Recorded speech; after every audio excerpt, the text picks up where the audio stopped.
Cease loading!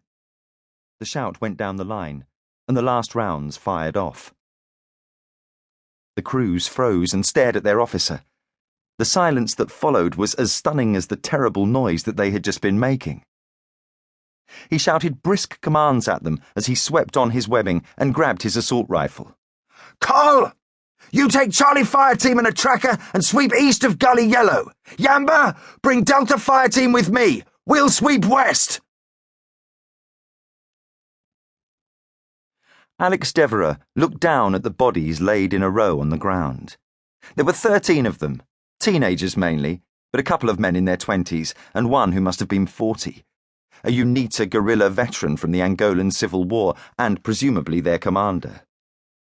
They were either barefoot or wore an assortment of wellies and trainers with ragged t-shirts and patched trousers. In the follow-up sweep to the mortar ambush, their torches had revealed the carnage in the gully.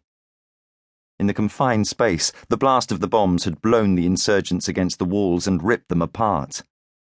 The trackers had followed the blood trails from the scene. Dark splashes on the ground and smears on elephant grass stems led them to their quarry. 2 had been injured and had crawled a few hundred yards before collapsing. The trackers, Yamba and Sunday, knew their stuff. As the blood got fresher, they signalled the squad to fan out in a line and switch off their torches. Eventually, Alex's squad heard the laboured breathing and mumbling of the wounded man as he dragged himself along. Quick stabs of gunfire in the dark, and he went down. No rules of engagement and warnings given here. He wasn't in the regular army anymore. They went back and cast around for more tracks, but by the time they followed them up, the survivors were long gone. The tracks showed them running wildly and crashing through bushes, terrified, desperate to escape. The men dragged the bodies back to the gully and laid them out neatly. In the morning, the local Angolan army commander posed in front of them with a grinning thumbs up for the camera. He had the shots framed for the wall of his office back at the mine. The captured weapons were laid out on the ground. 9 AK-47s, 4 RPG launchers, 3 PKM light machine guns, and some claymores to cover their retreat. They were well armed. All in all, a good night's work. Alex stood with his hands on his hips and frowned. 6'4", broad shoulders, a strong masculine face, he looked very threatening like that. He ran his hand through his short black hair, rubbed the back of his neck, and stared down at one of the boys. A mess of flies was fidgeting in a wound on his cheek. 14 years old? Major Alexander Devereux, Wellington College, Blues and Royals, 40, single, child killer.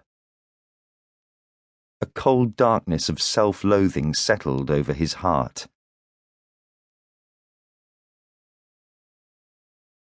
(1501) Constantinople.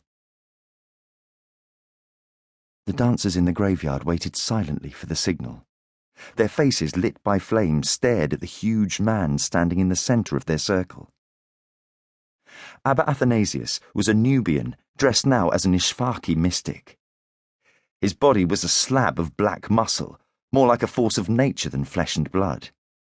He was naked but for a black loincloth and kudu skin bands that decorated his arms and legs.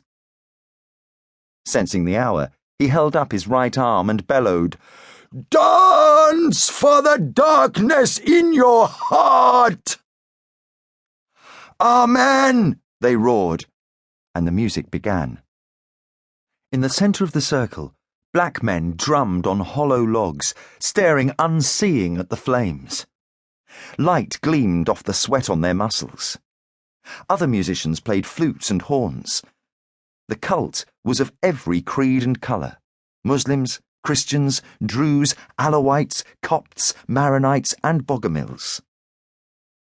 The crowd danced as if they were one. Concentric rings of people moved in and out like a giant organism breathing. Their stamping feet stirred up the dust in the moonlight. The dancers ululated. They made sharp cracks with little brass hand cymbals.